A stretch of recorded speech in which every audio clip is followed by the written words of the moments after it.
So maybe you can try to, hi Chris, maybe you can try to share a screen. Yeah, sure.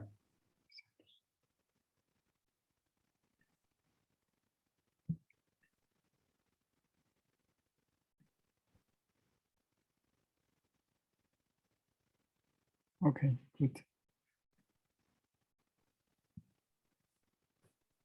Yeah, perfect.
做到前两排吧。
Progress.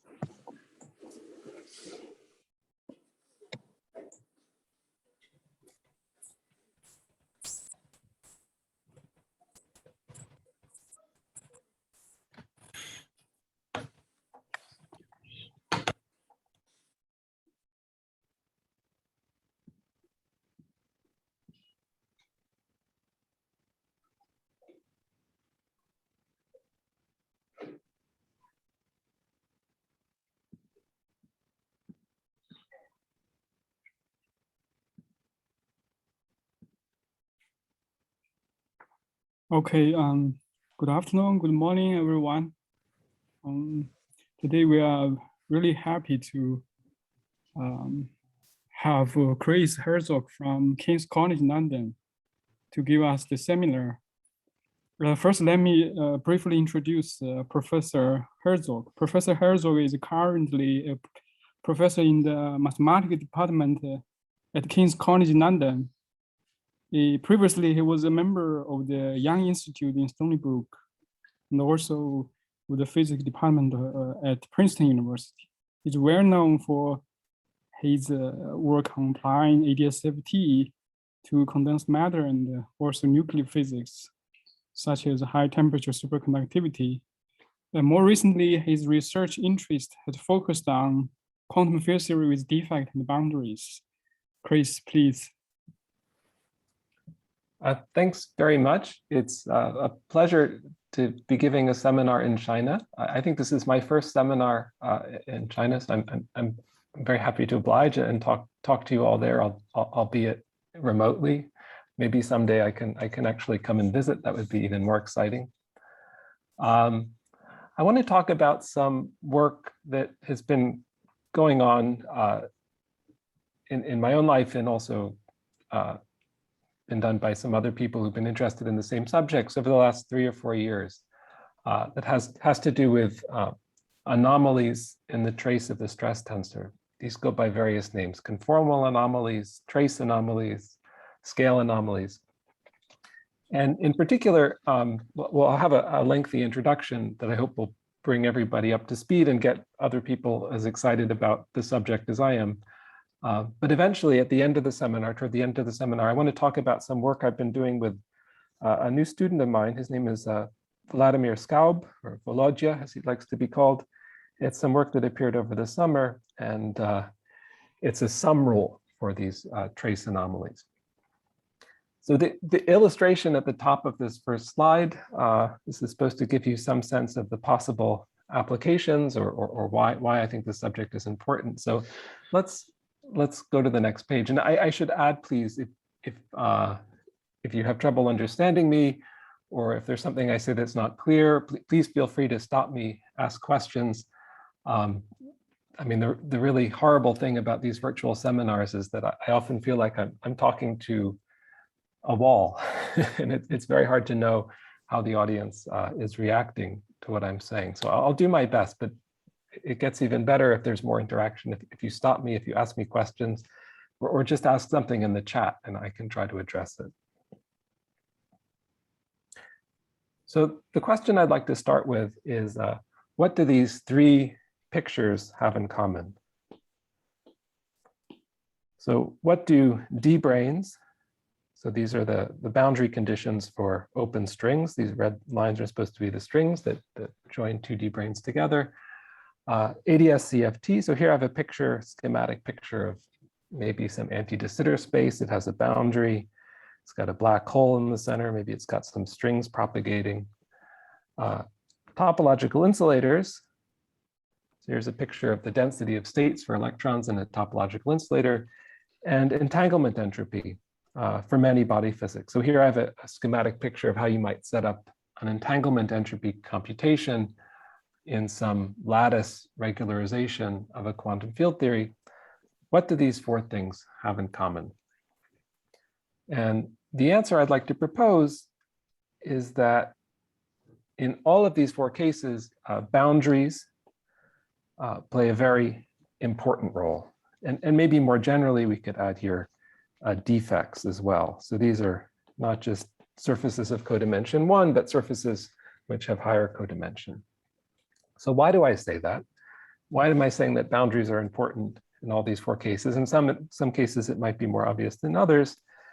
Well, clearly, for D-branes, these are the boundary conditions for open strings. They're very much defects or boundaries in this sort of gravitational sense.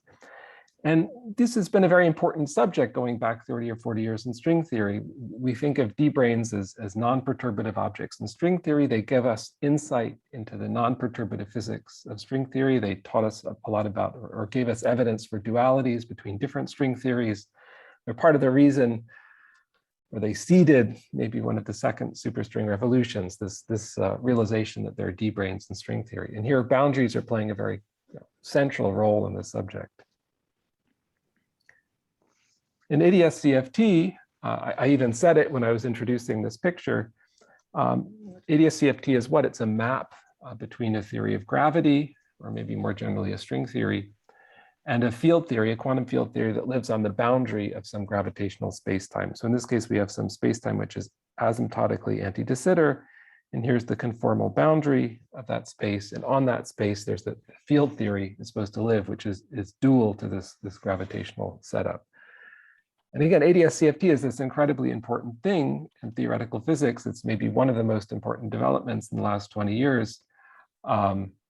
This way of, at the same time, gaining insight into strongly interacting quantum field theory through its relation to a gravitational theory, and also understanding quantum gravity through its relation to, on the other side, quantum field theory.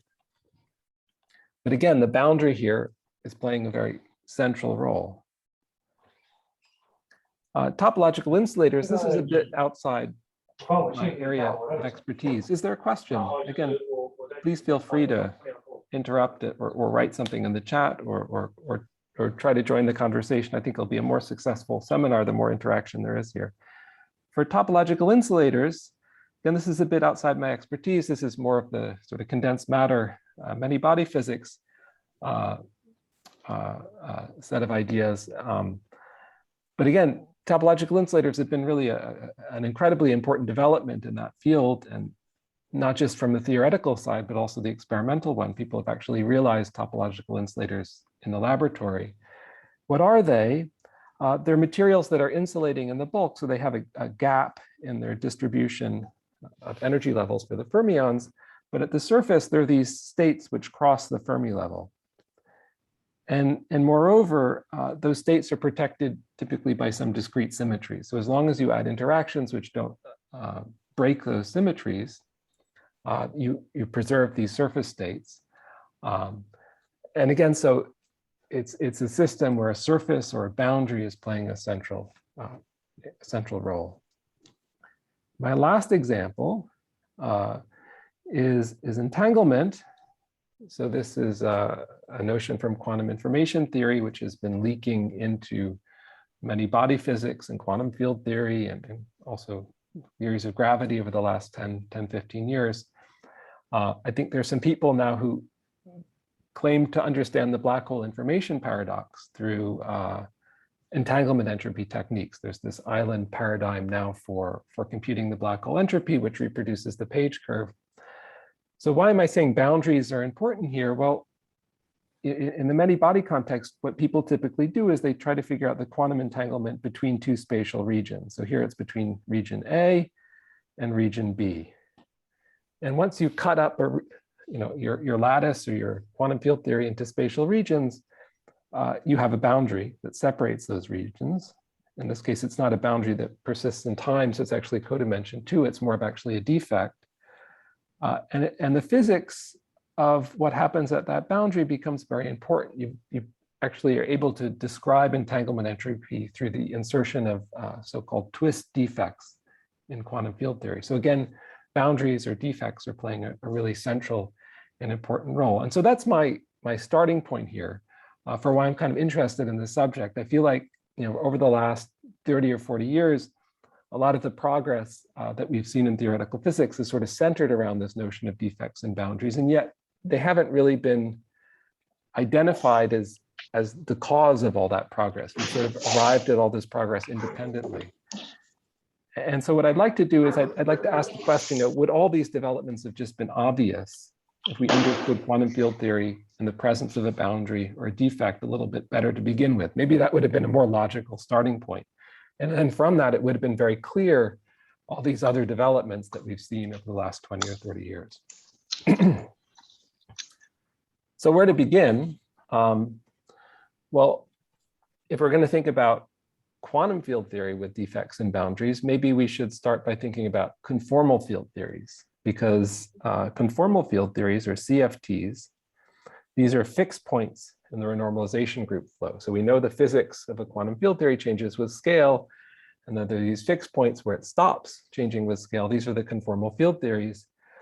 So they're important landmarks in the space of quantum field theory more generally. And so if we're going to study boundary and defect quantum field theory, maybe we'd better start with conformal field theories. And indeed, if we look at the last 4 examples, there's implicit importance of conformal field theory in at least 3 of the 4 developments I just mentioned. I mean, the world sheet theory for strings is famously a 2-dimensional conformal field theory. The boundary theory in ADS-CFT is, you know, in the usual generic cases of this ADS-CFT correspondence, as the name would suggest, it's a conformal field theory.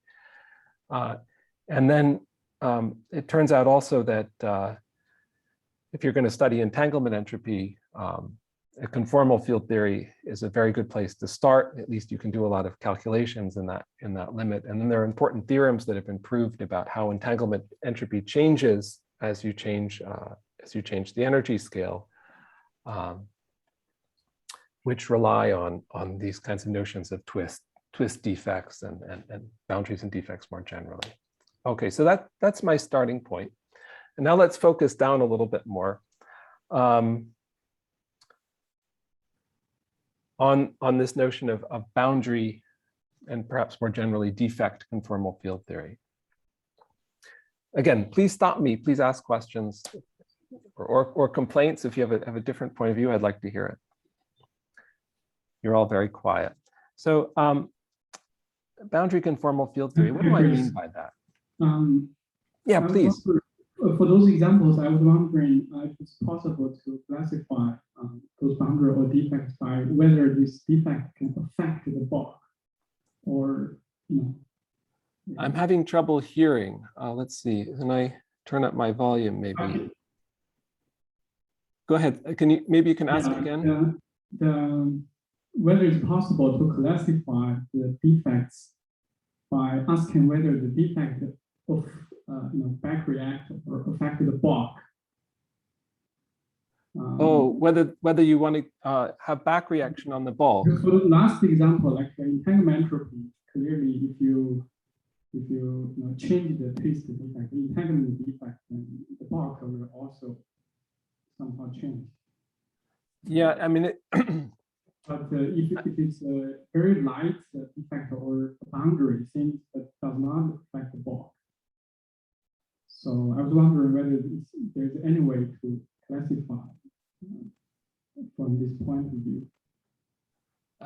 I'm having still a lot of trouble hearing, but I understood the question to be about whether one should think carefully about whether the defect is allowed to back react on the system and how that changes the physics.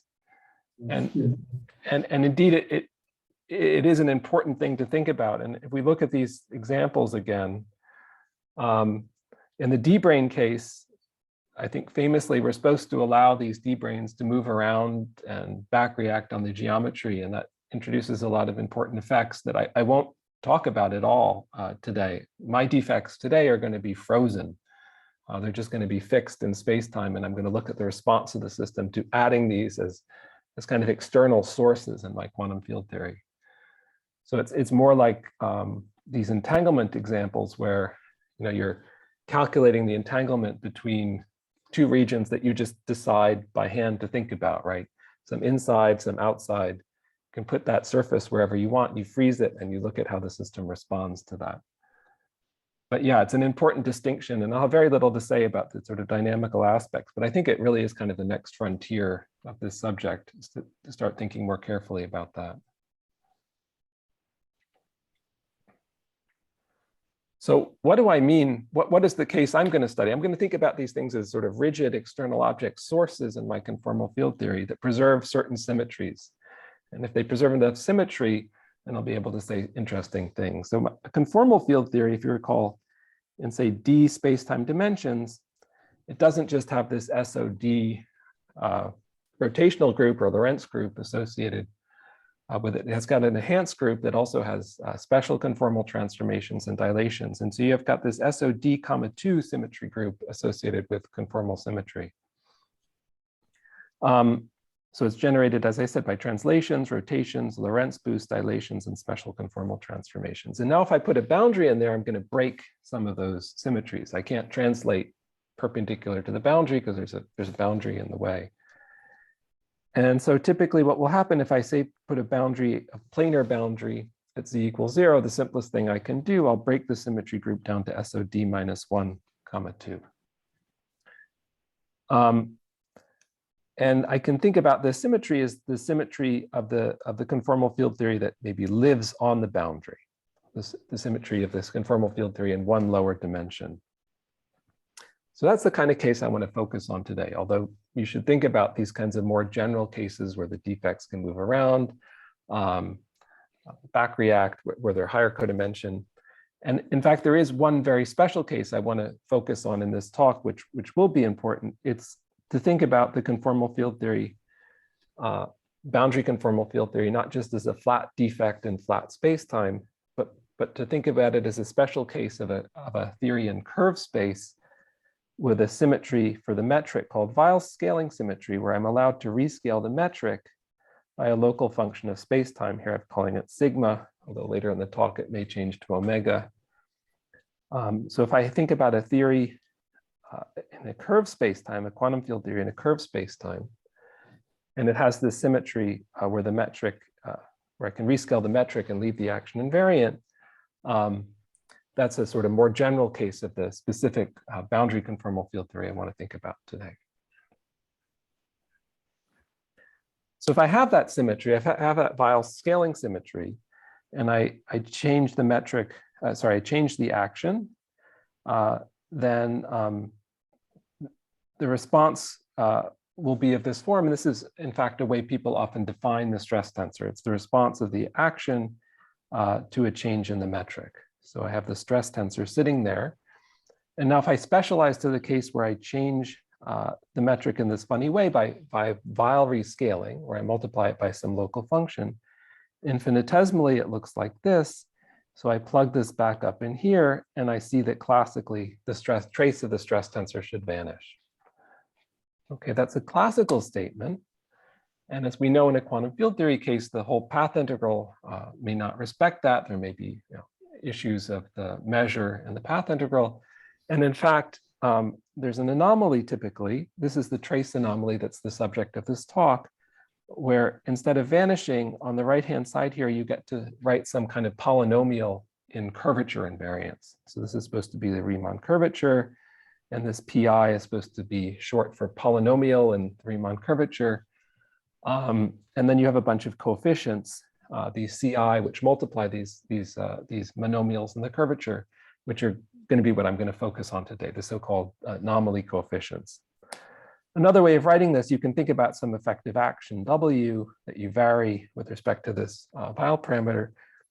And here's just an integrated version of the same statement. These are supposed to be equivalent statements. I can either think about some integrated version of the anomaly or the local version for the trace of the stress tensor.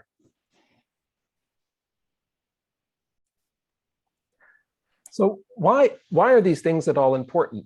I guess my point of departure here is two-dimensional conformal field theory, where probably most of you are aware of this, this trace anomaly is incredibly important. So let me just remind you of how important this trace anomaly is in the 2D case. So in that case, there's essentially only one term you can write. There's just, that's consistent with dimensionality and the symmetries of the problem. The only term that can appear in this trace of the stress tensor is the Ricci scalar. And the coefficient here people typically call C, normalized by convention in this funny way. I think this is so that the scalar field has C equals 1. Free scalar has C equals 1. And so why is this so important? Well, it turns out it plays a role all over the place in all different aspects of two-dimensional conformal field theories. It determines basically all the stress tensor correlation functions in flat space. It determines the one-point function of the stress tensor in curved space by this thing called the Schwarzian derivative. And then there's a special case of that, which is quite interesting. One curved space is just a cylinder. And if you think about that periodically identified direction as a Euclidean time coordinate, that's a CFT at non-zero temperature. So through the Schwarzian derivative, you're able to see that you get thermal physics, you get the equation of state for the system, because the time-time component of the stress tensor, that's the energy density. And so from the central charge, you learn the equation of state for your CFT. Has to go as the temperature squared times C times some order 1 number that you can calculate. Another thing that's very curious about C is that there's a C theorem. So if we think about enlarging our what we're thinking about, not just thinking about the CFT, but the QFT of which these CFTs are fixed points, when we think about renormalization group flow from high energies to low energies, then there's a homological C theorem which says that the high energy fixed point has a C that's larger than the low energy fixed point. So C decreases monotonically under renormalization group flow. So it sort of maps out the space of 2-dimensional CFTs for you. It's also the central term in the Virasoro algebra, the underlying symmetry algebra for 2D CFTs.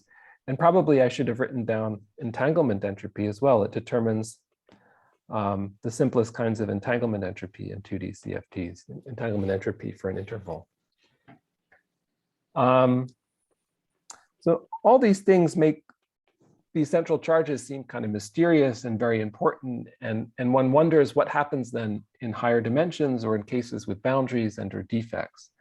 And so let me just give you a little bit of a tour of what's known about these trace anomaly coefficients in various dimensions and in various cases with defects and boundaries. And then once I've kind of mapped out a little bit about what's known already, I'll talk about this paper I wrote over the summer. Are there questions?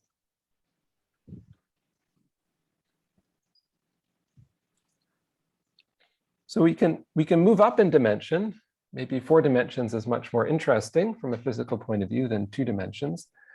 And now there's a little bit more richness in the structure of this anomaly. So the trace of the stress tensor now has 3 different contributions. I'm just writing it very schematically here. So there's a contribution from the Weil curvature squared. There's a contribution from the Euler density. This is the curvature density that integrates up to give you the Euler characteristic on the 4-dimensional manifold. And there's also a term which you can remove by adding an R squared piece to the action. So there's if you add a counter term to the original action, you wind up being able to remove this piece.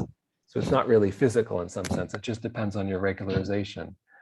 But these other two terms wind up being quite important physically, the so-called A and C terms, conventionally what letters people use.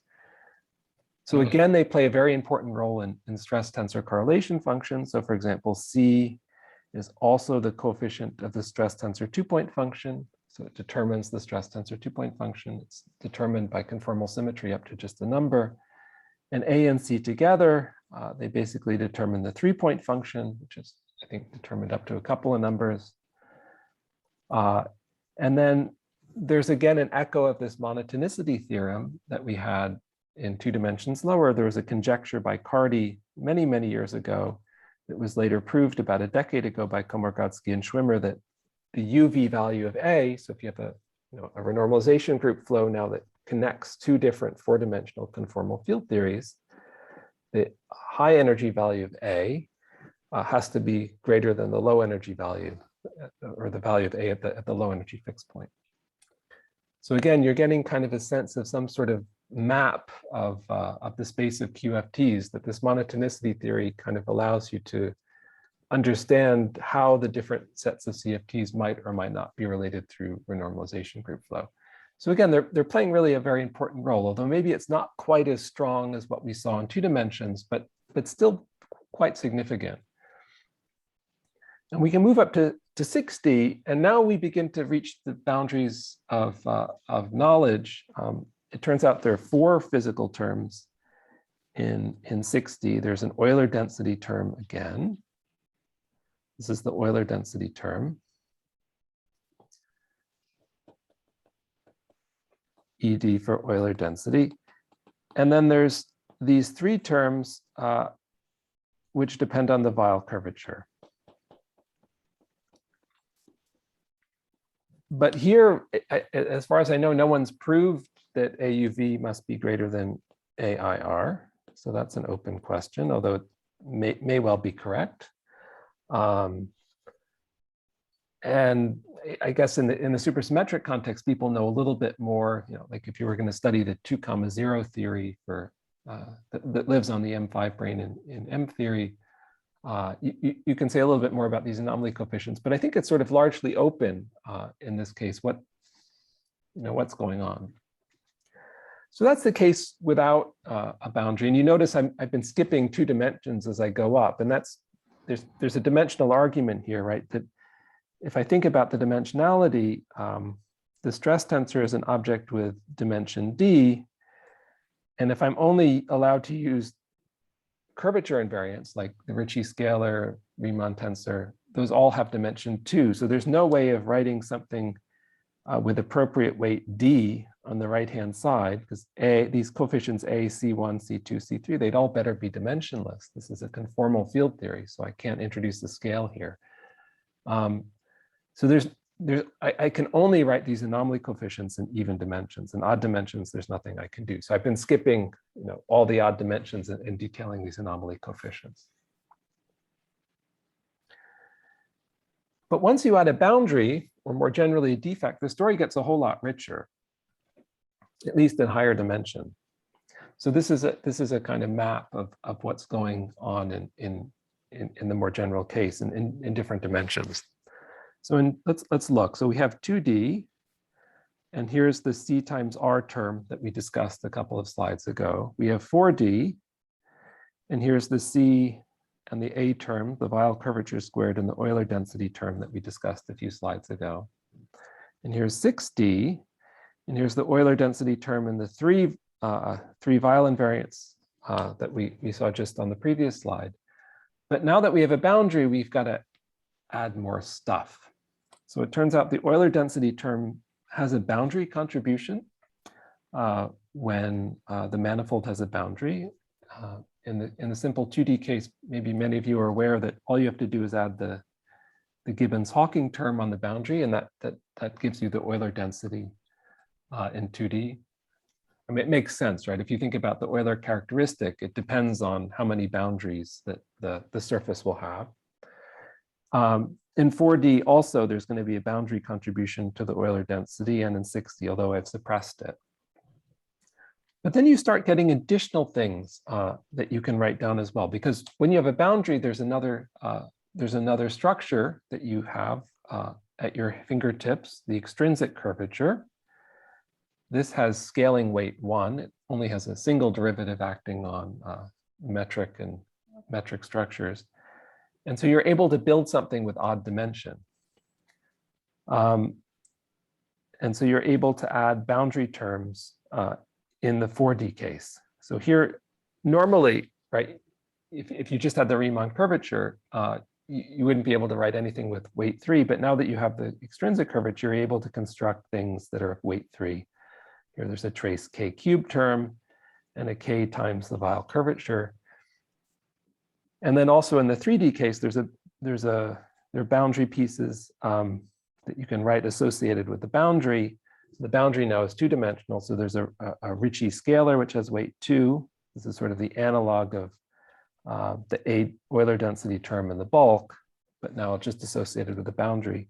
And there's a B term, which goes as trace k hat squared. So in 3D, there's 2 extra pieces, A and B. And it turns out that that A term also satisfies the monotonicity theorem, at least under boundary renormalization group flows. And then in 4D, there's again 2 more terms, B1 and B2. So these are going to be the principal players in today's talk, A and B, and B1 and B2. We're going to have a lot more to say about them. And I'll just point out that the other stuff is still kind of really at the forefront of what people know or are familiar with or understood. There's a very recent paper just from this year where they worked out the 5D case. Soloduk and Astana worked out the case if you have a 5D bulk with a 4D boundary. Turns out there are 9 terms here that you can write down, just written down a couple. And in the 6D case, it's an open problem as far as I know. Sorry, there's a question. Come to here. Yes. Yeah. There should be some A term in the 5D, right? I couldn't Yes. see. Yes, there is. Yeah. The I A should along the probably term. revise my slide to include it.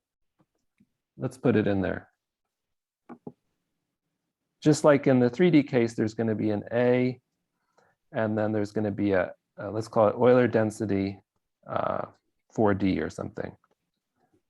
Yeah, Okay, that's one of the 9 terms. So here the boundary is arbitrary. It's not just a plane or something like that.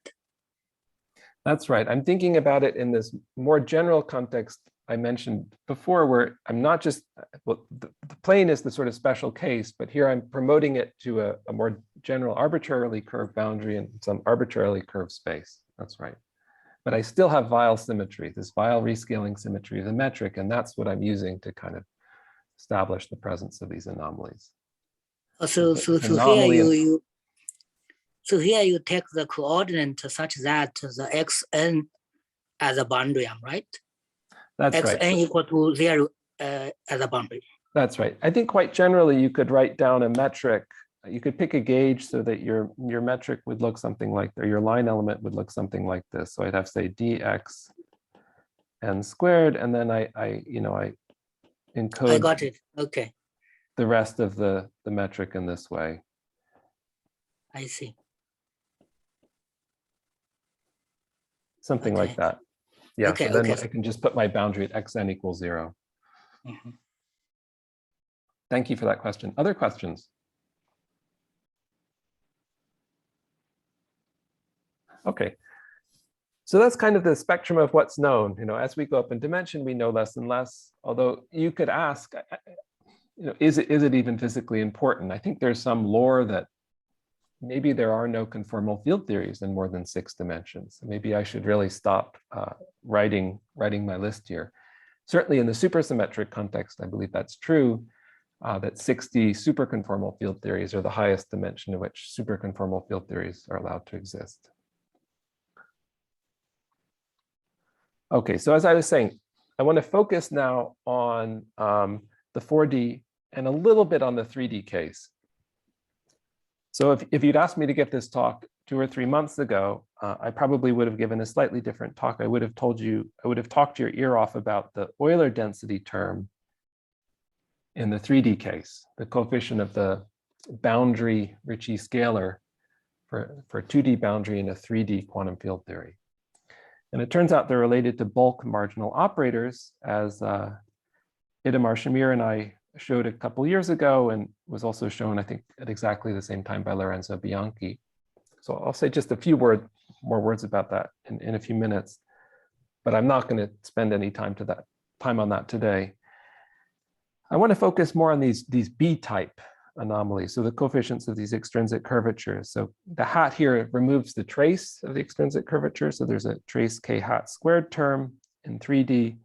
There's a trace k hat cubed term and a kw term. And it turns out these are all related to what's called the displacement operator. You can extract these numbers from 2 and 3 point functions of the displacement operator, and I'll show you how that works. Another very interesting physical fact about this that I learned from Rongxin Mao and Chu's paper from 2017, although it goes back to much older work by Candelas and Deutsch, is that these numbers control the 1 point function of the stress tensor.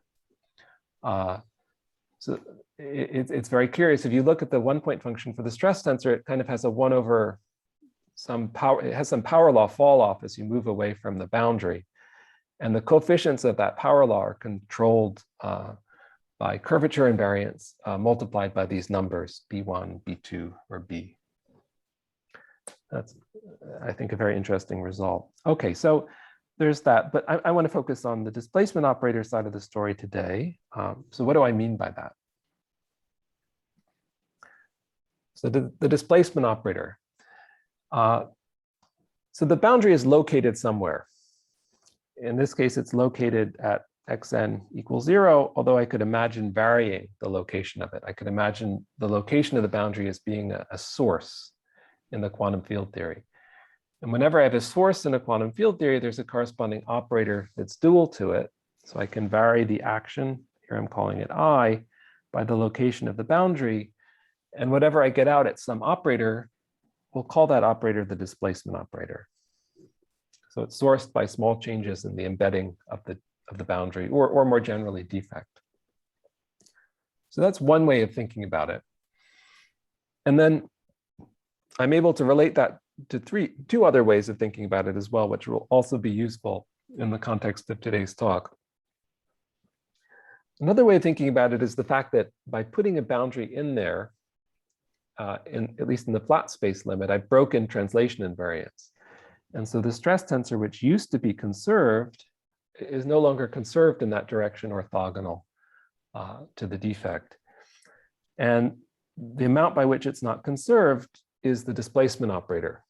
So it's only not conserved at the boundary. So there's a little Dirac delta function there telling you that the non-conservation is only at the boundary, but the coefficient is the displacement operator. And there's a way of proving that by, again, promoting this story to curve space and looking at a diffeomorphism word identity. You can show that this dn is the same as this dn. And the tangential components are still conserved, of course. I haven't broken translation along the boundary, and so I still have conservation there. And then the last useful way of thinking about the displacement operators is a boundary limit of the normal component of the stress tensor.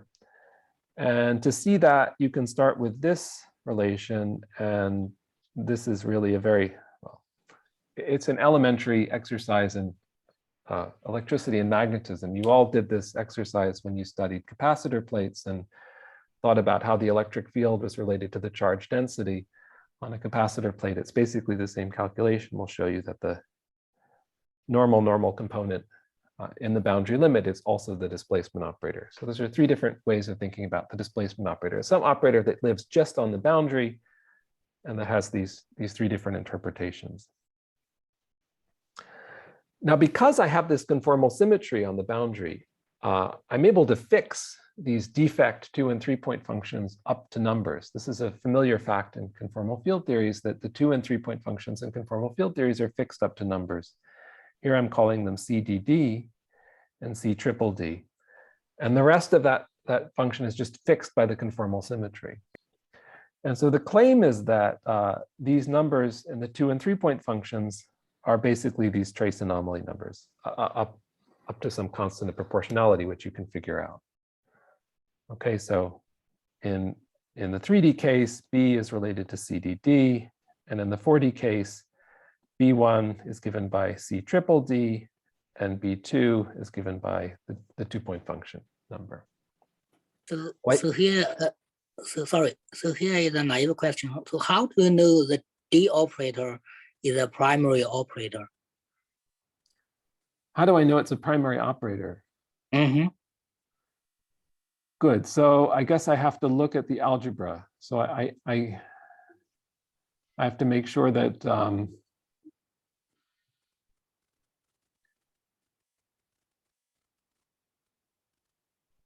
I have to make sure it has a good transformation properties with respect to dilations and is killed by the special conformal transformations. And is that not obvious? Maybe it's not. I actually haven't thought about this.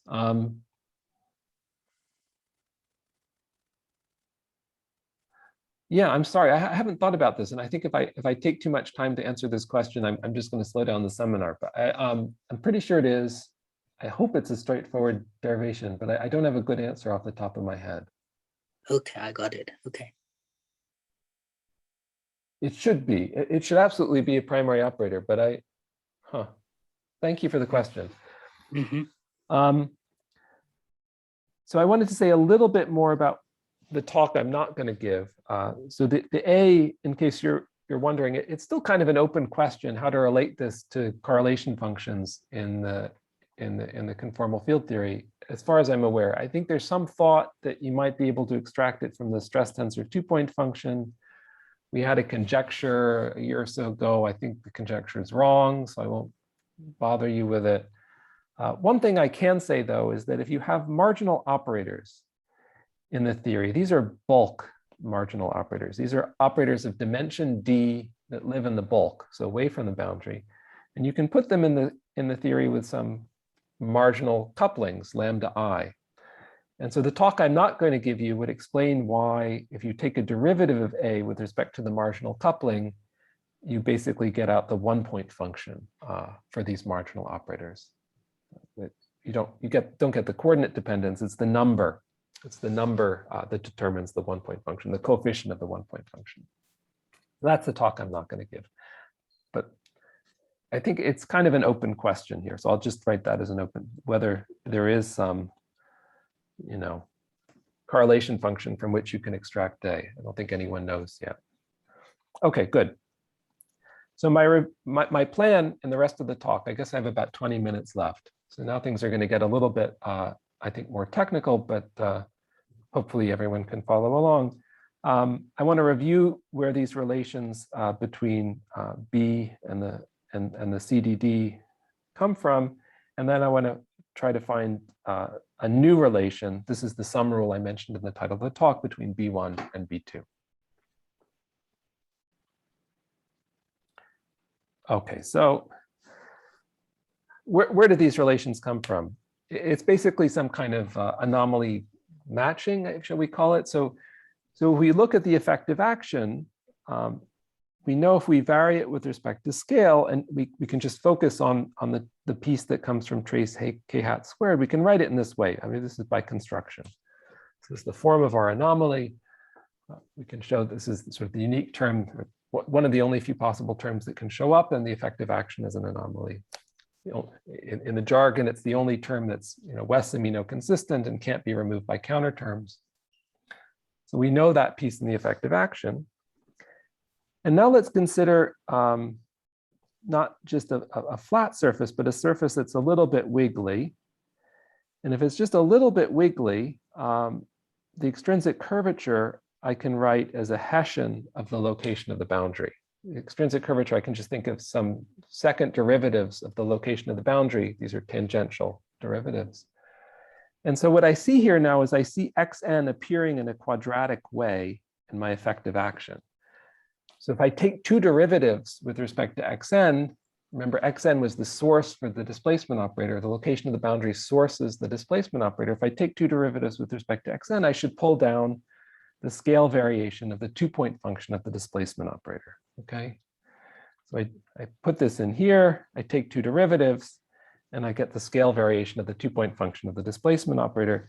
And you can kind of see, well, I've got, these two derivatives, I've got two k's, and so I'm basically going to get a Laplacian squared acting on some kind of delta function. This is a contact term that shows up in this anomalous variation of dd. But what's important for us is the number, because we know the 2-point function is just determined by a number. And so if we can match this anomalous scale variation in dd to this other way of writing it that I had on the previous page, that then we can completely fix the 2-point function, which is how this works. So we know from the previous page, well, D has, weight 3. It's got the same scaling dimension as the stress tensor, and so it's got a 1/x to the 6th in the denominator, and it's otherwise fixed up to this number by conformal symmetry. And then secretly, I mean, excuse me, it doesn't look like this has scale dependence. It just has some polynomial form. But to make sense of this with a Fourier transform, it needs some regularization. There's a kind of divergence here at x = 0 that needs to be treated a little bit more carefully. And there are various ways of doing this. One cheap and easy way is this real space regularization that Friedman, Johnson, and Latour pioneered back in '92. Another equally good way of doing it is just to take the Fourier transform of this 1/x to the 6th and try and regularize it somehow. Either which way, you get the same answer. You find an appearance of a scale. We'll call it mu, and basically mu is an energy scale, whereas sigma is more related to a length. So there's this relation between how you scale sigma and how you scale mu. And so once you have this scale in there, you just now need to take it's basically a mu d mu derivative of this 2-point function, and then you can match the coefficients. So I'm skipping some steps. So it's just really to give you a flavor. I hope now you could go away and do this at home, some peace and quiet, and you should be able to find this relation that I showed you on the previous page, hopefully within less than an hour. And I guess we did this in 17 for the codimension 1 case, but I think it was done even earlier by Bianchi, Minieri, Myers, and Smolk in an entanglement entropy context. So there they were studying higher codimension defects, but it's basically the same computation. So that's B, that's the 3D case. And then just to give you a flavor of how it works in higher dimensions, I'll just tell you the ingredients that go into it. So B1 comes from trace k hat cubed. So now if I think again about a slightly wiggly boundary, there's going to be some xn cubed secretly sitting in here, where I can take 3 derivatives now with respect to xn and pull out a 3-point function of the displacement operator. So this is telling me about the scale variation of the 3-point function of the displacement operator. Again, this is fixed by conformal symmetry up to this number CDD. And then if I can somehow figure out the scale dependence in this, I can fix a relation between B1 and CDDD. So that's how that works. It's a little bit more complicated than the previous example. To Fourier transform this expression is really kind of a pain. We didn't do it in the paper. We just relied on some earlier work where they were very interested in computing all kinds of Fourier transforms of different correlation functions in CFT. So we're basically able to read off the result from this old paper by Bazowski, Skenderis, and McFadden in 2013. And then finally, you can look at B2. We had kind of a bad argument, I think. It wasn't the best argument. I mean, it worked with my student Kuo-wei Huang in this paper from 2017. But I think there's a slightly more elegant way of going about it, where you look not at 2-point functions of displacement operators. You look at the 2-point function of a stress tensor and a displacement operator. And now varying the metric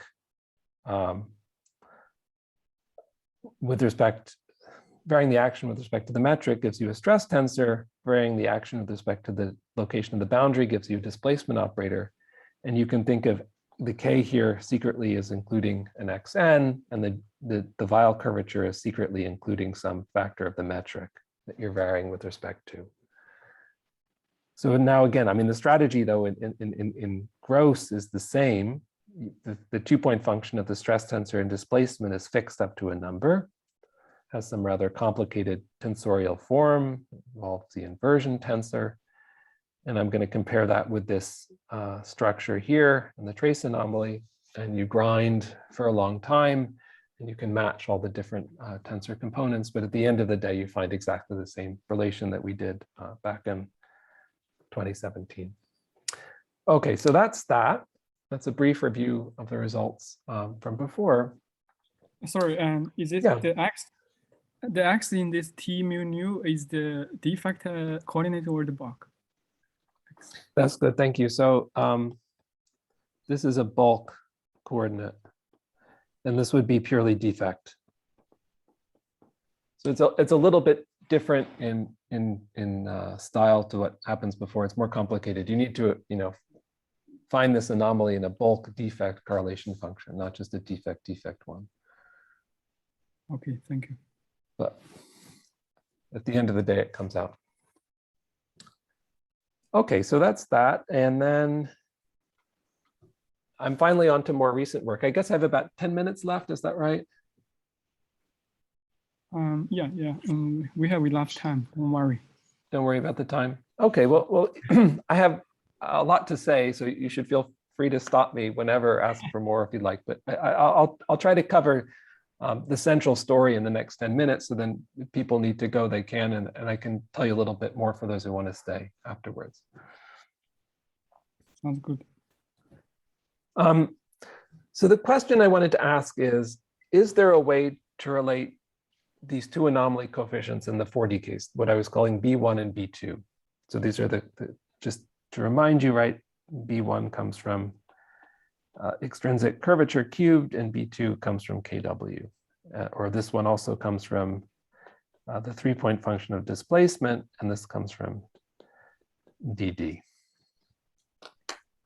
So we know from Hoffman and Maldasena's work from, I guess it must be almost 10 years ago now, that if you look at these anomaly coefficients A and C in the bulk, they're bounded in an interesting way. There's both a minimum and a maximum bound for this difference between A minus C.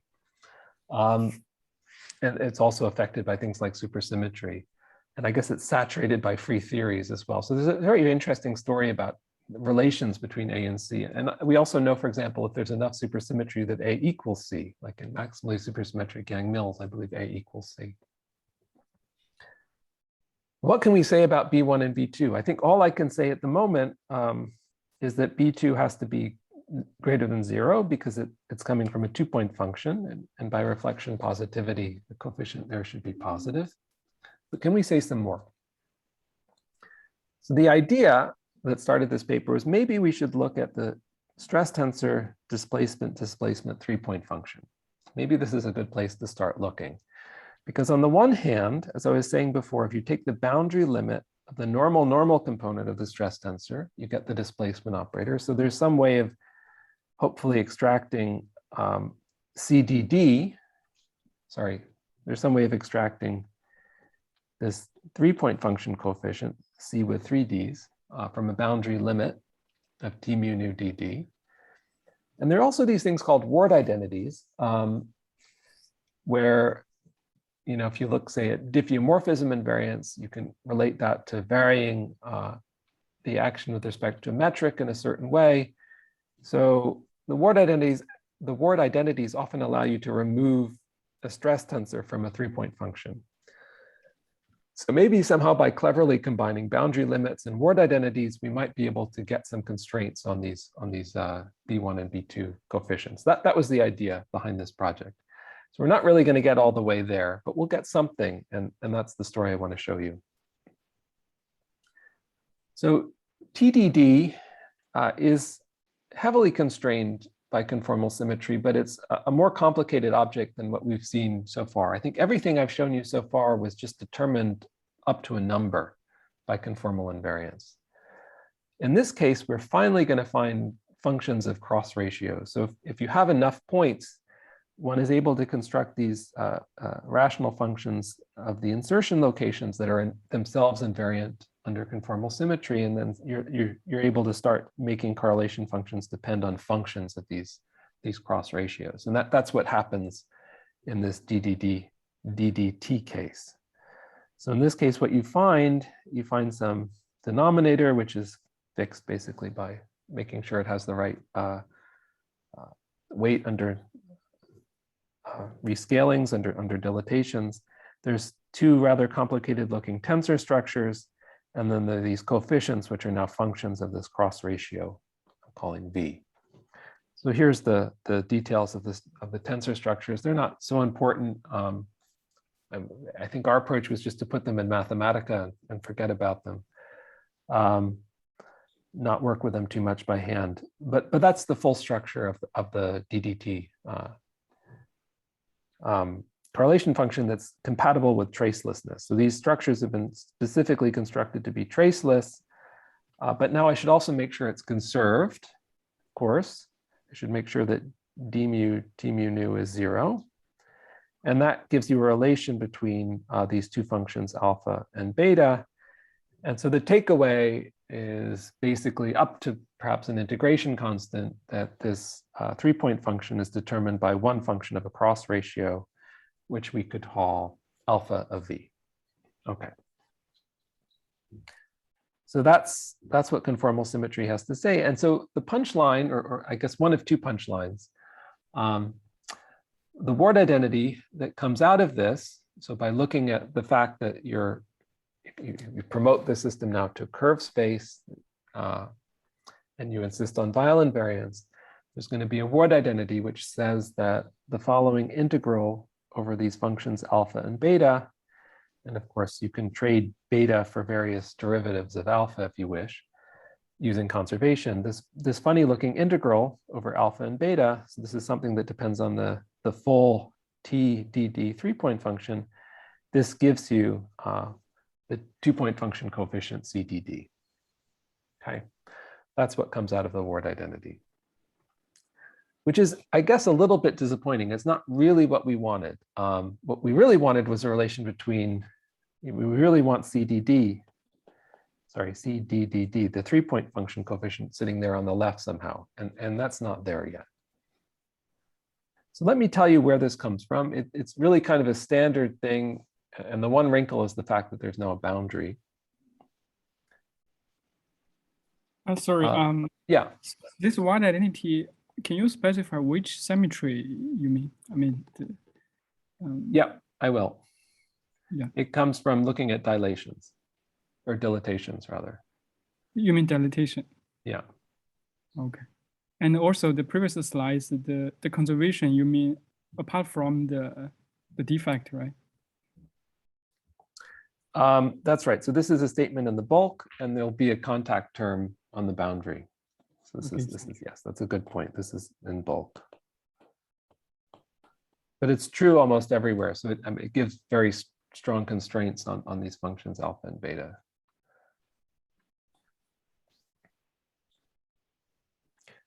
Okay, so, and in fact, I think if I remember, my student checked this in more detail. I think he looked at all the different possible things you could do. And I think they basically all give you either trivial results or the same result. So there wasn't, I think, anything new that came, for example, by looking at special conformal transformation.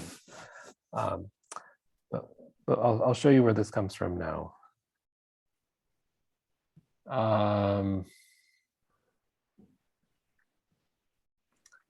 Yeah, I'm running out of time. So I guess I should show you how to do this.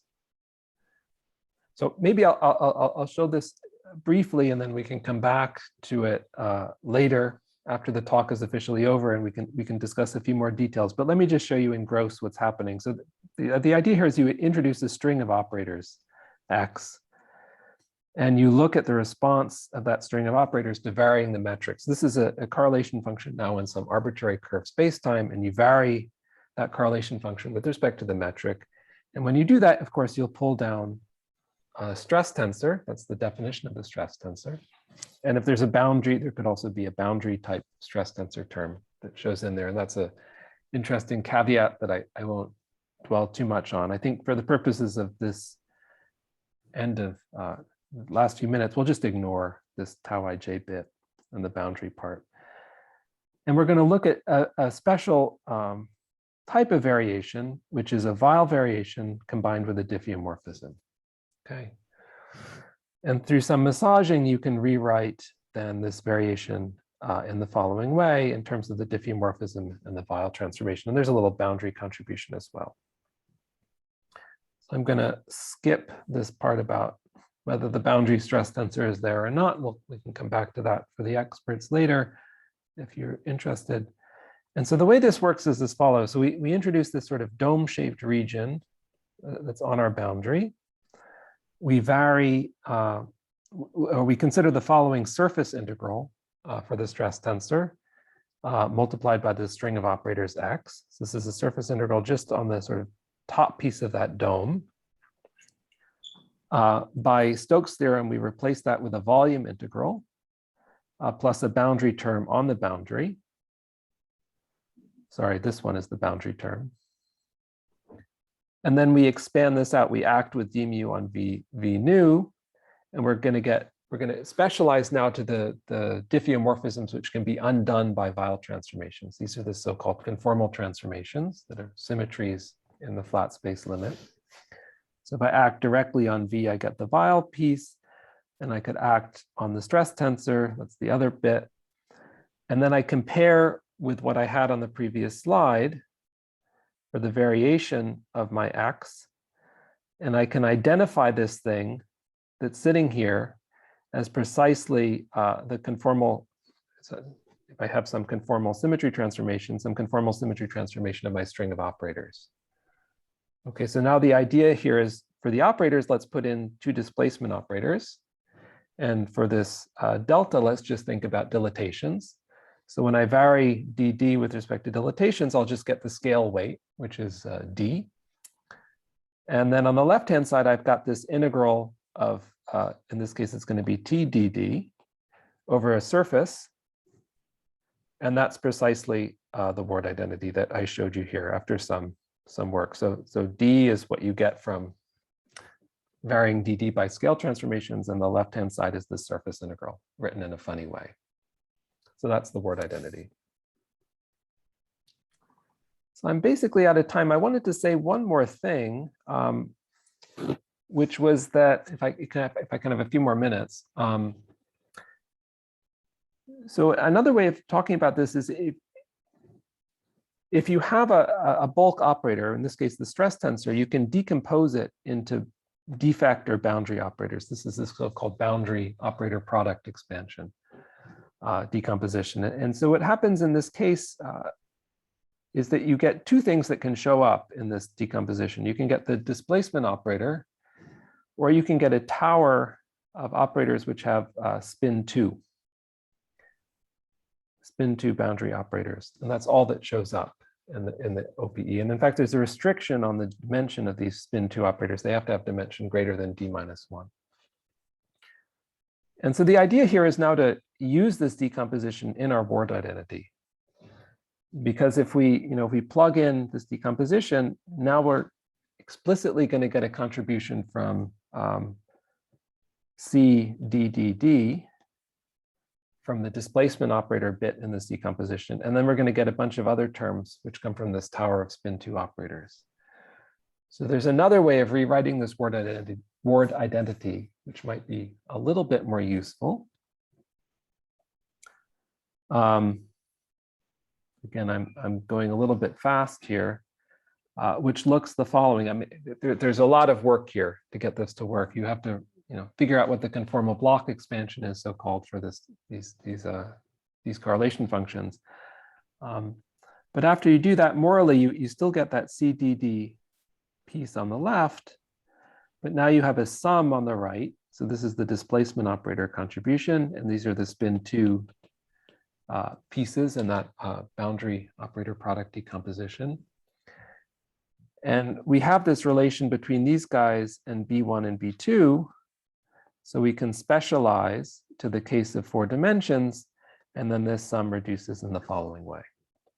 So here's, I guess, the punchline of the talk finally is a relation between the B1 and B2 anomaly coefficients via this tower of spin 2 operators that also shows up in the operator product expansion of the stress tensor. And that's about as far as we got. It turns out we can't really bound B1 and B2 using this expression. This winds up being, at least as far as we can see, typically an alternating sum, which makes it kind of hard to see if it's, has some minimum or maximum value. But maybe there's more that can be done. I don't know. This was our result, and we did some checks of it. Since I'm over time, if you want to hear about those checks, I can tell you about the free field checks and a check of a case where there are some interactions. So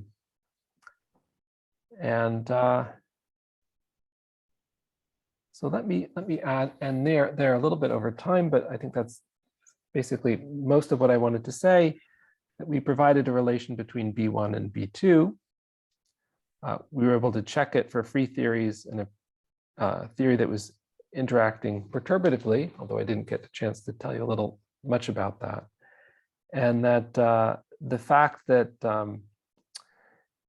this is basically a 3-point function coefficient for the spin 2 operator and 2 displacement operators, the fact that this need not be positive, and in fact winds up being alternating in the case of free theories, at least for us, makes it not obvious how to put any further constraints on B1 and B2, although perhaps there are, maybe through supersymmetry, or I don't know what. There may still be quite a bit to do to unearth further constraints here, but that's as far as we got.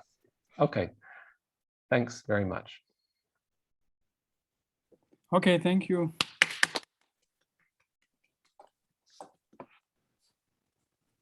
Questions?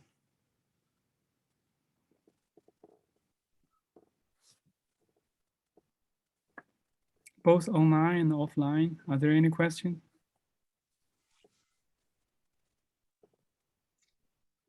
So here I have some questions. So initially you mentioned the boundary CFT. So then I'm just wondering the alternative definition of boundary CFT can be formulated as how to say, as where invariant of action with boundary, because then you mentioned you just use the where invariance of action with a boundary to derive many interesting results. So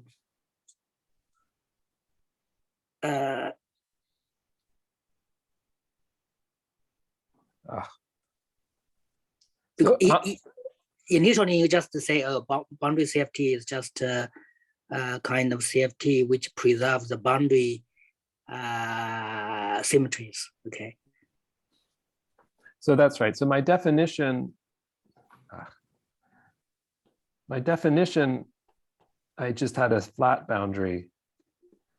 It was just a flat boundary, and I had a certain symmetry group, which I was insisting on. I guess it was maybe SOD comma 2. And then I said, there's another useful way of thinking about this where you promote this theory to a curve space. Okay. And probably also curve boundary. But you insist both on diffeomorphism invariance. And where invariance, am I right? And also Weil invariance. Okay. And the limit in which you go back, what you have to do is you have to, if you're going to insist on, if you take a flat space limit, you're going to look at the class of diffeomorphisms. So I was writing it in this funny way, where this is basically proportional to the metric times some Weil factor sigma. These are diffeomorphisms that can be undone by Weil transformations. These are These are the conformal transformations which make up this SOD comma 2 symmetry group. I got it. So in this sense, this kind of promotion is equivalent to your initial definition of boundary CFT, am I right? Yeah, then the initial definition looks like a very special case from this promotion. I see.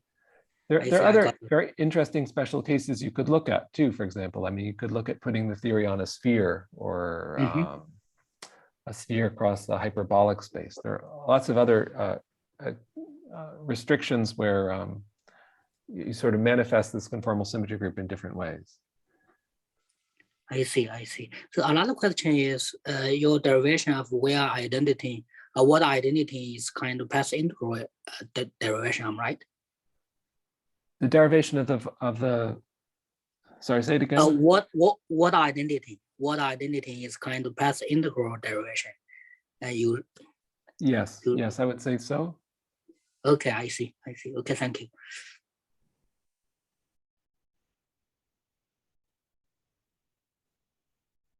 Other questions?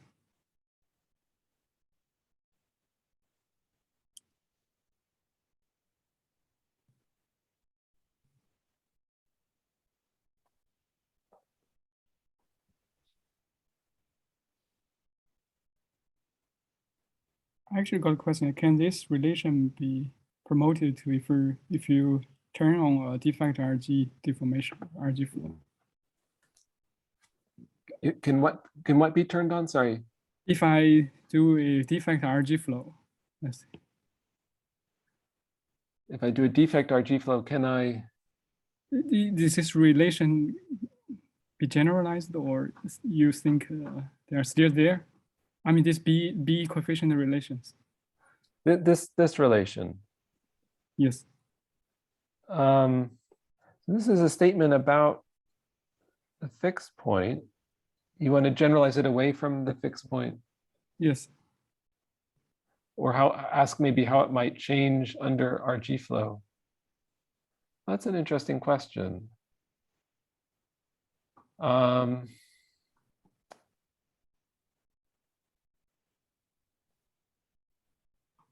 to think. I mean, I think the only case we examined in any detail was this free case. So I mean, a simple example is if you have a scalar, you can flow from Neumann to Dirichlet boundary conditions just by adding a boundary mass term. Yes, and what happens there? I guess in principle, I know what happens there, but I've forgotten. But I wonder, yeah, it's interesting whether any more general lessons could be extracted from that particular example, or if there's some more general story about what happens to this under the flow. Yeah, thank you for that question. I don't know. Okay. Another one is how is there any intuitive understanding the relation between this D operator and the defect operator itself? Let's say from the bulk, a defect usually can be viewed as just non-local operator, let's say Wilson loop. So what is the relation between D and the Wilson loop, say, in the Wilson loop case? That's right. So you're saying that the defect or boundary itself, I can think of as some non-local operator. For example, Yes. like this. Yeah. Like with a Wilson loop, right? I integrate some gauge field along the line, and that gives me a Wilson loop. Is there some simple relationship between the non-local operator? This, I'm tempted to be slightly obnoxious and just say, well, I gave you the relation that this is what the defect is, and this is how it comes out from the. Sorry, this is the displacement operator, and this is how it comes from the defect and the boundary. But that you're looking for something more. I don't know how to answer the question. Yeah. Okay. Thank you. So the final formula, you conclude even the sum. Do you have any hint whether this total sum is positive or have a definite sign?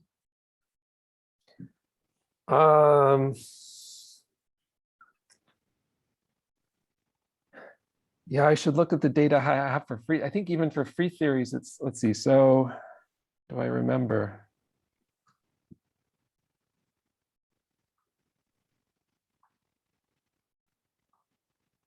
Yeah, I basically know nothing. Yeah. You mentioned the C can be positive or negative. This I do know for free theories. This so for free theories, we can go back a little bit. So what happens in free theories is that the spin 2 tower, you know what the dimensions are. They have this sort of double twist form where the dimension of the spin 2 tower is d plus 2n. And then you can go and calculate these coefficients, and they go as -1 to the n. So as you go up the tower, they kind of flip back and forth in sign.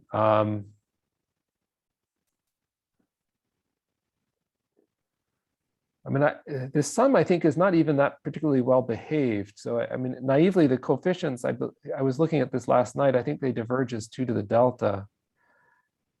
So you need actually these 3-point functions to be suppressed quite a bit to even have a convergent sum. And I'm not entirely sure that's true in general, that it's possible this is just some sort of formal power series, which would be even more disappointing. But I have to look again at what happens to the free theory in more detail. We have that information. And it's useful actually that you're asking these questions, because I'm looking for some, you know, more clever way of thinking about this sum.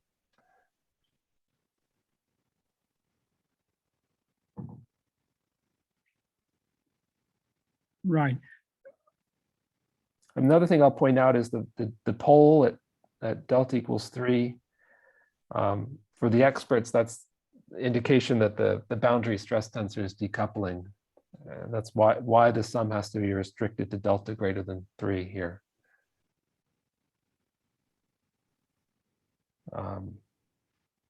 But yeah, no, I don't have a lot. I wish I had more to say about this. I don't. If I put additional supersymmetry, would you expect this formula will simplify in some way? That was our hope originally, that we might be able to find some supersymmetric examples where this sum was under better control. I think just from sort of a naive multiplet analysis, it's not so clear.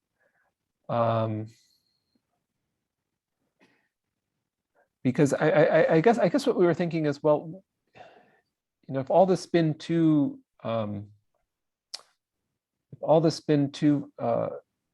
operators were part of multiplets which also had scalars, then maybe so if you had enough supersymmetry to relate a scalar to a spin 2, so I guess that's like n equals 4 supersymmetry or something. You might be able to kind of zero out the spin 2 tower or completely determine what it is, that the only things that would contribute would be the displacement operator and some spin 2 partner for it. And everything else would disappear. And then you might be able to say something a little bit more concrete.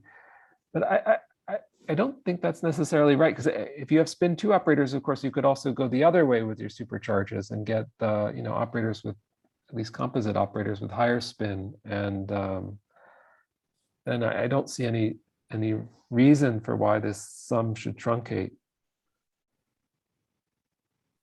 But I don't know. One should look at these examples in more detail. But that was the original hope, though. Exactly that if you were to look at an n equals 4 supersymmetric example, that basically the only thing that would determine it would be scalars, and there's only one scalar, it's the displacement operator, and then everything would be fixed. But somehow I think that's too naive. Okay, thank you. Are there further questions?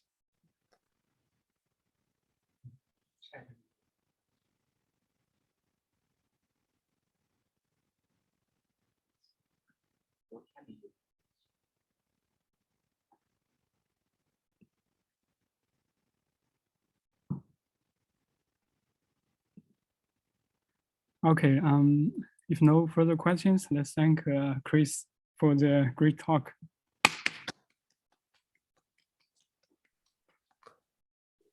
Thank you. A pleasure to come and visit. It's a very nice talk.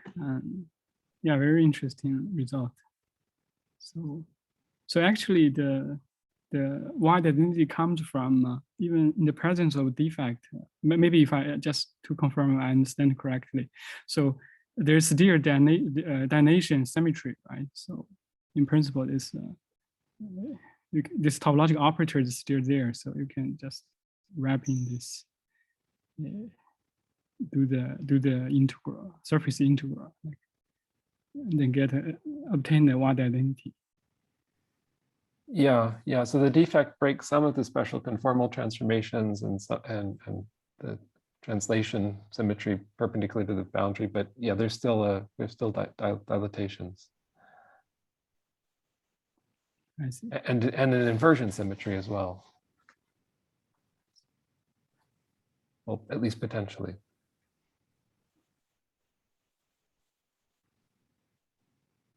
So in other dimensions, you also expect similar things? Yeah, I mean, the relation persists as a statement about the correlation functions of displacement operator persists in general dimension.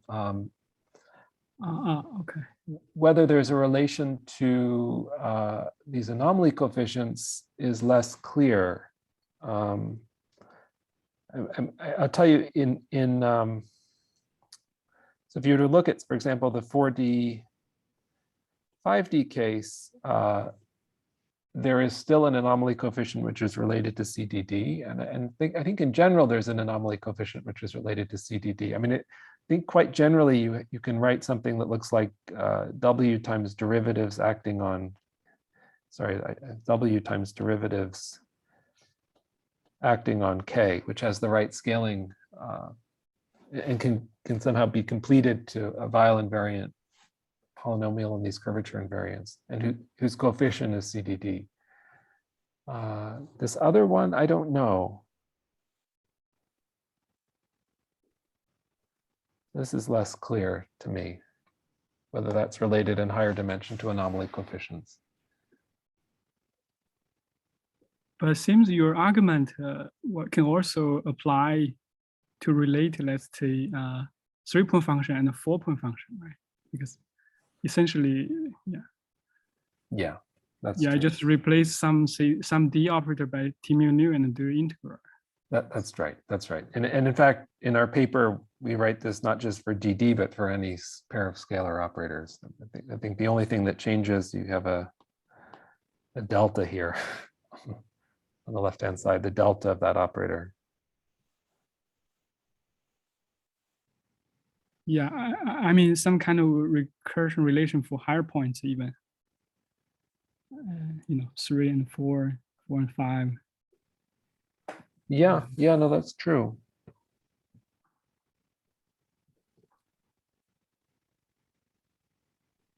So sorry, I'm just, can you remind if I look at a CD and the CDD, is the same argument holds? I mean, 1.2 points. Oh. Yes. So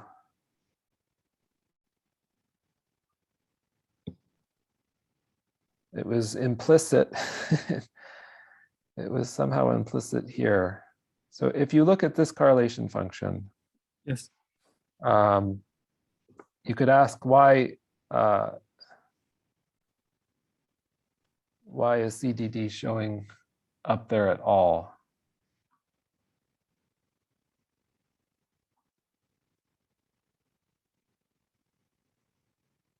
Is that what I want to say? Let's see.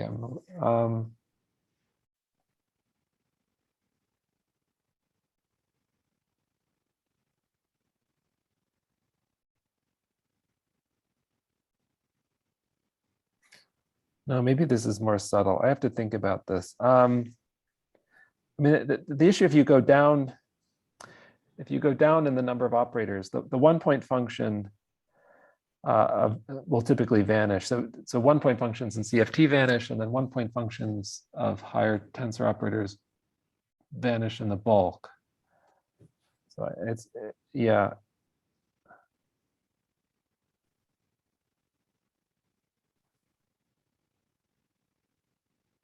But oh, that's right. That's right. There is a statement you can make. It's not this one. That's why I'm getting confused. What you can consider, I believe, this is a famous application of this. You can consider T mu nu x, and then let's consider a bulk scalar. That's right. So this is fixed up to a number. So O bulk is going to look like some coefficient, let's call it CO, over a power, which is the distance from the boundary. So that's xn to the delta of O. And then this winds up by the Ward identity we were just looking at, also being proportional to CO. That's a corresponding, it's a different application of the Ward identity, or a bulk operator instead of a boundary one. I see. Thank you. Loose consistent.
Yeah, you mentioned the earlier work of this bulk marginal deformation. Yeah, I think we chatted a little bit 2 years ago in the Springs conference. All right, yeah, in Belgium. Yeah. Yeah. So this paper later somehow claimed that in the presence of supersymmetry, then there would be no such kind of dependence. I don't think so. I don't know. There was, I mean, there's of course restrictions when you have supersymmetry over what kinds of marginal operators there are, but was this the statement that the marginal operators are all associated with currents in the bulk? Yeah, I forgot the details, but I think I thought there was a story where if you have a super conformal field theory, right, at least in certain cases, the marginal operators all have a conserved current in their multiplet. And then if you give the marginal operator an expectation value, you wind up giving the current also an expectation value. And then that will break the symmetry associated with that current, which could be problematic. So I see. I thought there was some story along those lines where if you like insist on the symmetries being non-broken, then it may be very hard to give any kind of marginal operator an expectation value. But I have to look. Do you was this what's his name? Wei Fan Yang, or which paper was it? Do you know? I think it's a Yifan Wang, I mean. No, I think it's Lorenz's. Bianchi Lorenzo, if I remember correct. Oh, Lorenzo Bianchi. Okay. Yeah, but in that story, yeah, sometimes I'm confused.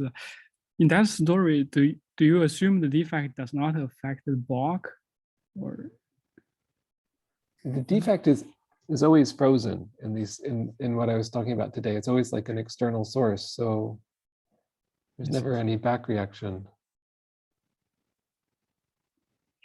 Yeah, but if you think about this Rayleigh entropy defect, then it certainly affects the bulk, because that's the definition of this replic trick. Right?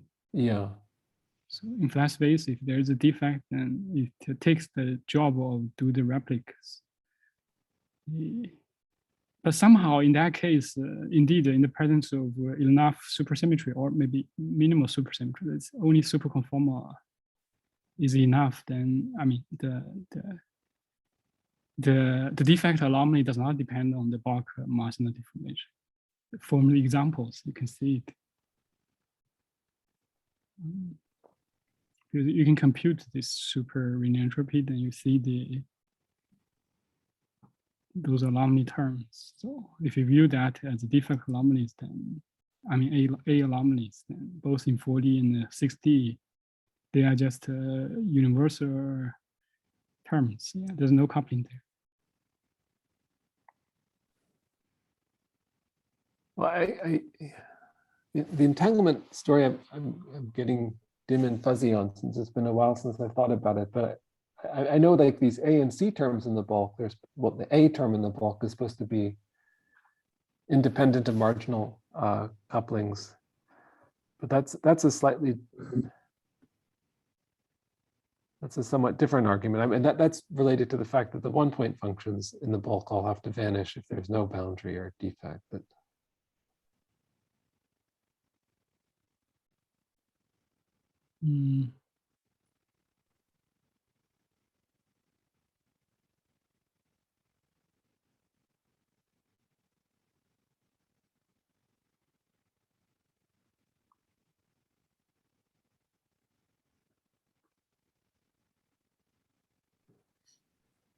I don't know. There seem to be a lot of examples of this kind of phenomena where the boundary A, the surface A, would depend on the bulk marginal couplings, or maybe not the surface A, but one of these other other related kinds of quantities like the sphere partition function.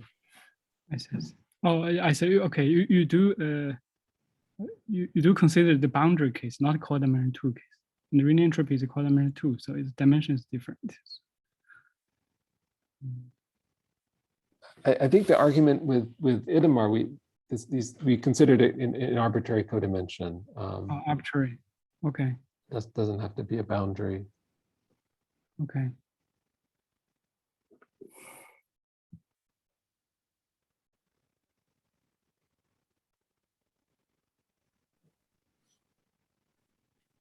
Yeah. You mentioned, okay, maybe this, in today's talk you mentioned there could be some analog for the Hoffman-Malsina bound for those B coefficients. Yeah, so which kind of pattern could be there? It's, or, you know, it's bounded to the B coefficient itself, or some ratios between different B coefficients, or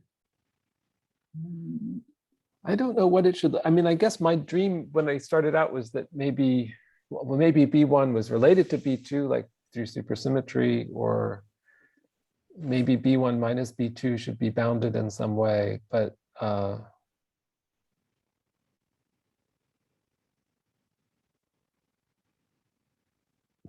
mean, I guess going back, of course, I think originally there was some thought that the bulk C coefficient should be related to what I was calling B2.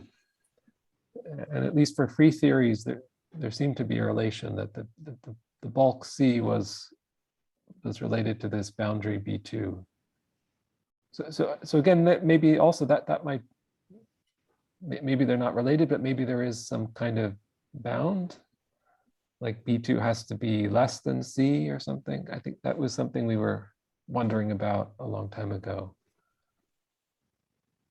Although from the work I showed you today, I have no obvious way of relating B2 and the bulk C, boundary B2 and the bulk C. I don't have a simple way of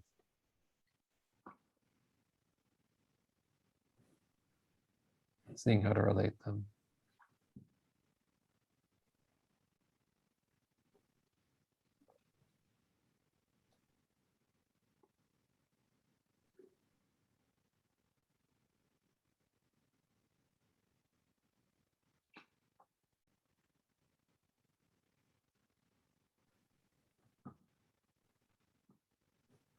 Yeah, I don't know. I think your idea of going back and looking at the free theories a little bit more carefully too, and just trying to see if there's some hint there about what should go on once you add interactions. right. Even perturbatively, but. So in the formula you presented today, inside the sum, those operators are bulk operators, right? Inside the sum, it's a decomposition of this bulk stress tensor into boundary spin 2 operators. So the 3-point coefficients would be the 3-point coefficients of the bulk stress tensor with sorry, no, it would be the boundary spin 2 operators with these 2 displacement operators. This would be the 3-point functions. They're all boundary operators. Oh, boundaries. Okay. Yeah, I see. I see. I see.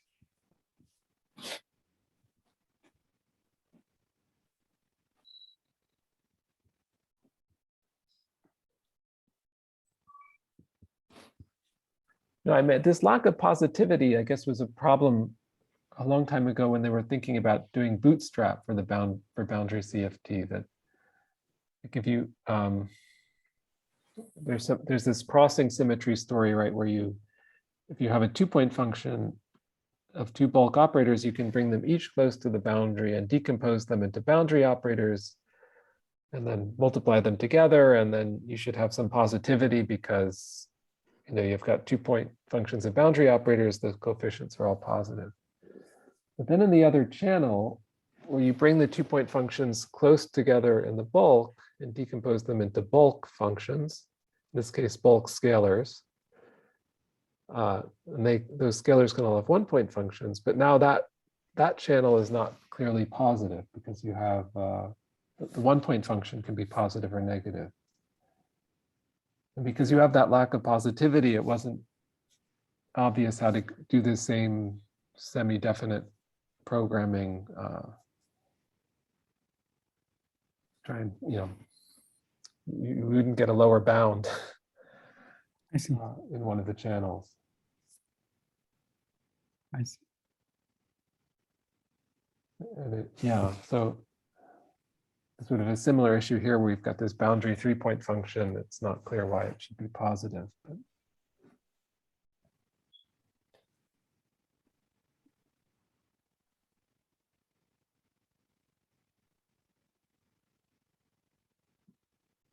And maybe another general question, since you're an expert, why not ask you? So people often talk about a single defect, but what if we put more than one, let's say 2 defects? What is the key change? no symmetry. No symmetry. Well, that's. You have a scale now, which is the separation between the defects. People did this way back when. I remember there's some papers by people like Hans Diehl where they're looking at quantum field theory on a strip instead of in the presence of a single boundary. I mean, it's a very important example. It's just under less good control because now there's a scale. So it's not a problem about a system with conformal symmetry anymore, but still physically, it's quite interesting.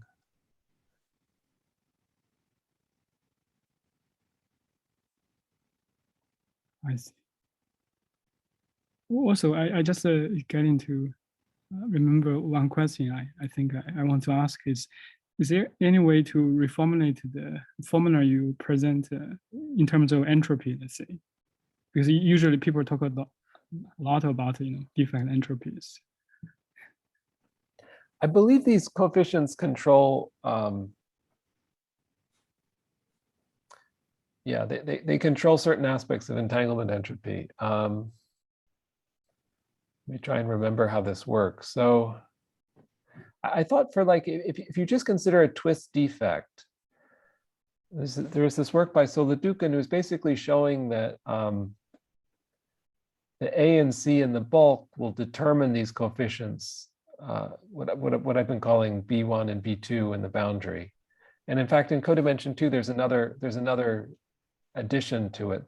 There's a Weil curvature term that you can add as well. So there's basically 3 coefficients that show up in codimension 2 for 2-dimensional surface defects. So if you, okay, so again, say you're interested in 4-dimensional entanglement entropy. So you're introducing a twist defect with codimension 2. And so there's going to be the A-type Ricci scalar contribution. There's going to be a k-hat squared contribution, and there's going to be this Weil curvature contribution. So you've got these 3 numbers. And for twist defects, I believe those 3 numbers in the entanglement entropy limit can be written in terms of A and C in the bulk. And so for like single interval entanglement or single region entanglement type computations in 4D conformal field theories, the universal part of entanglement entropy is controlled by these 3 numbers, which are secretly now also A and C. And if you were to look at Renyi entropies, I guess these 3 numbers then become independent, but again, they control the Renyi entropy, or the universal part of the Renyi entropy. So, I mean, you can't look at general intervals. I think you would basically have to look at, say, the entanglement inside a disk, between the inside of a disk and the outside of a disk. And in that kind of case, or some slightly wiggly disk, and in that case, the leading contributions to entanglement entropy would come from these coefficients.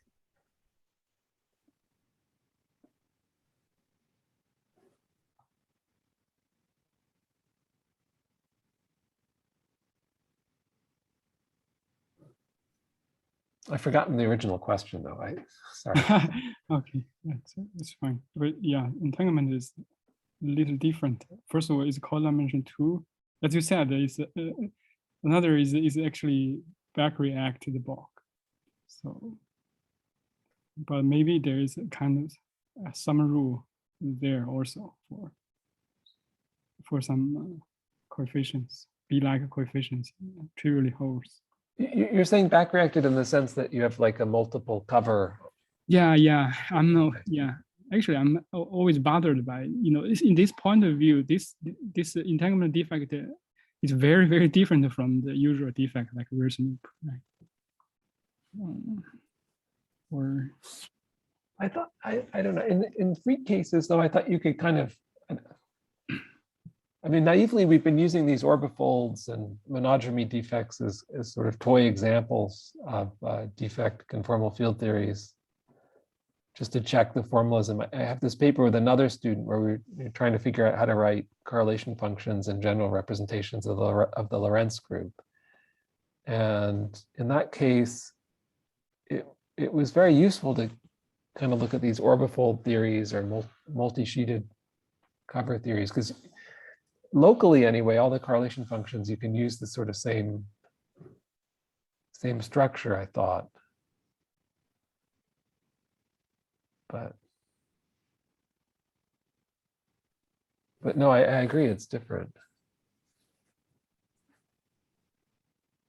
right. So basically I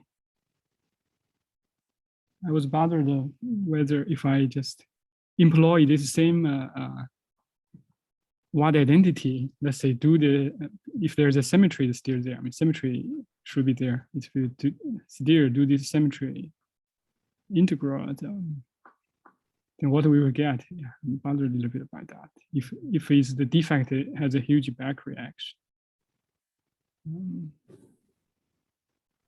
Yeah. Well, I mean, you could just fix it, right? You could say, I'm looking at an n-sheeted cover of the original system. Yes.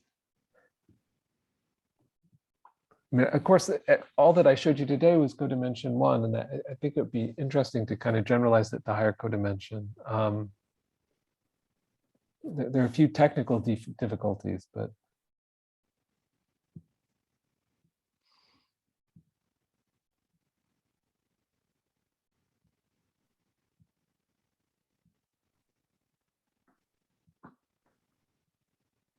yeah.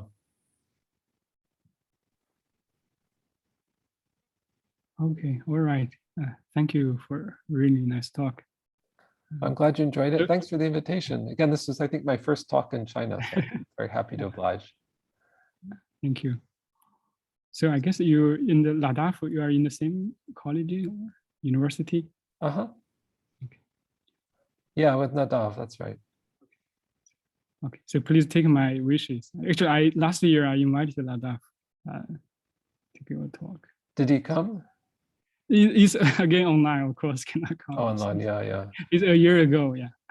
I think he's actually come though several times, hasn't he, to China? Maybe. That's even earlier, maybe 2 years ago. Okay, so, okay. Yeah. Of course, we hope we can someday to invite you in person to hear. That'd be a lot of fun. Yeah. And I hope, yeah, we can invite you as well. Okay. Do you have any plans to come west? Yeah, if the situation becomes much better. Yeah, still now traveling, to foreign countries is not quite easy nowadays. In principle, it can be done, but it's a lot of. I heard some story that you have to quarantine before you leave, as well as. Yeah, I think so. Yeah. Gosh. Okay. But I think you guys can at least travel inside Europe, no? Yeah, we have to buy all these tests, but we can travel. Okay. Test Good. before you go, a test after you go, a test before you come back, a test after you come back, but yeah. Okay. Not bad. Okay.